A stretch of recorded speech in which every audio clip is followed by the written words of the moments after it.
Lévitique, chapitre 7. Voici la loi du sacrifice de culpabilité. C'est une chose très sainte. C'est dans le lieu où l'on égorge l'holocauste que sera égorgée la victime pour le sacrifice de culpabilité. On en répandra le sang sur l'autel tout autour. On en offrira toute la graisse, la queue, la graisse qui couvre les entrailles, les deux rognons et la graisse qui les entoure, qui couvre les flancs, et le grand lobe du foie, qu'on détachera près des rognons. Le sacrificateur brûlera cela sur l'autel en sacrifice consumé devant l'Éternel. C'est un sacrifice de culpabilité. Tout mâle parmi les sacrificateurs en mangera. Il le mangera dans un lieu saint. C'est une chose très sainte. Il en est du sacrifice de culpabilité comme du sacrifice d'expiation.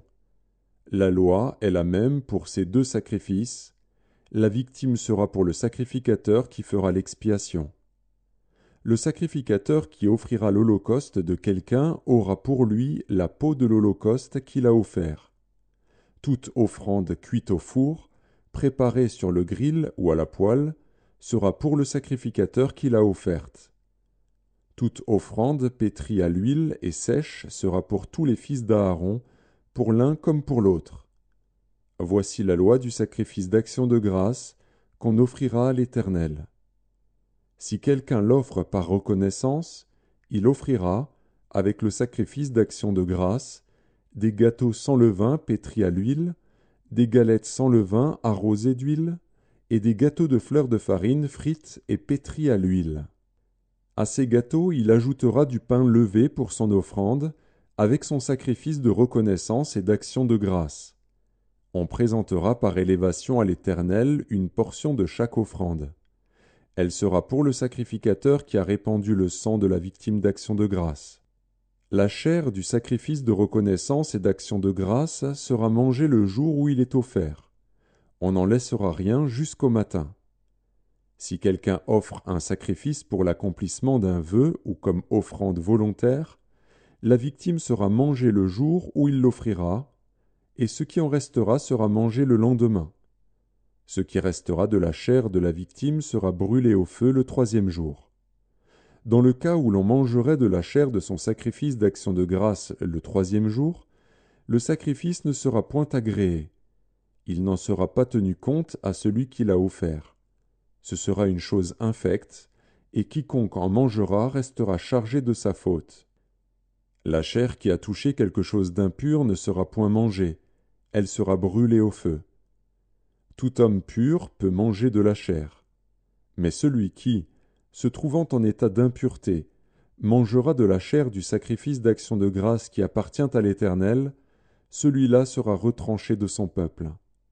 Et celui qui touchera quelque chose d'impur, une souillure humaine, un animal impur, ou quoi que ce soit d'impur, et qui mangera de la chair du sacrifice d'action de grâce qui appartient à l'Éternel, celui-là sera retranché de son peuple. L'Éternel parla à Moïse, et dit, « Parle aux enfants d'Israël, et dis, vous ne mangerez point de graisse de bœuf, d'agneau ni de chèvre. La graisse d'une bête morte ou déchirée pourra servir à un usage quelconque, mais vous ne la mangerez point. Car celui qui mangera de la graisse des animaux dont on offre à l'Éternel des sacrifices consumés par le feu, celui-là sera retranché de son peuple.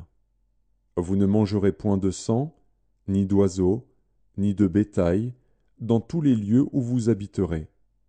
Celui qui mangera du sang d'une espèce quelconque, celui-là sera retranché de son peuple. » L'Éternel parla à Moïse, et dit, « Parle aux enfants d'Israël, et dis, celui qui offrira à l'Éternel son sacrifice d'action de grâce apportera son offrande à l'Éternel, prise sur son sacrifice d'action de grâce.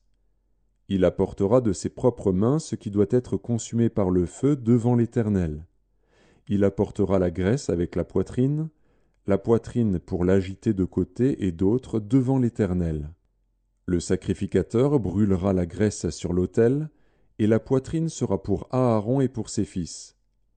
Dans vos sacrifices d'action de grâce, vous donnerez au sacrificateur l'épaule droite, en la présentant par élévation. Celui des fils d'Aaron qui offrira le sang et la graisse du sacrifice d'action de grâce aura l'épaule droite pour sa part. Car je prends sur les sacrifices d'action de grâce offerts par les enfants d'Israël la poitrine qu'on agitera de côté et d'autre et l'épaule qu'on présentera par élévation, et je les donne au sacrificateur Aaron et à ses fils, par une loi perpétuelle qu'observeront les enfants d'Israël. C'est là le droit que l'onction d'Aaron et de ses fils leur donnera sur les sacrifices consumés par le feu devant l'Éternel, depuis le jour où ils seront présentés pour être à mon service dans le sacerdoce. C'est ce que l'Éternel ordonne aux enfants d'Israël de leur donner depuis le jour de leur onction. Ce sera une loi perpétuelle parmi leurs descendants. Telle est la loi de l'Holocauste, de l'offrande, du sacrifice d'expiation, du sacrifice de culpabilité, de la consécration et du sacrifice d'action de grâce. L'Éternel la prescrivit à Moïse sur la montagne de Sinaï, le jour où il ordonna aux enfants d'Israël de présenter leurs offrandes à l'Éternel dans le désert du Sinaï.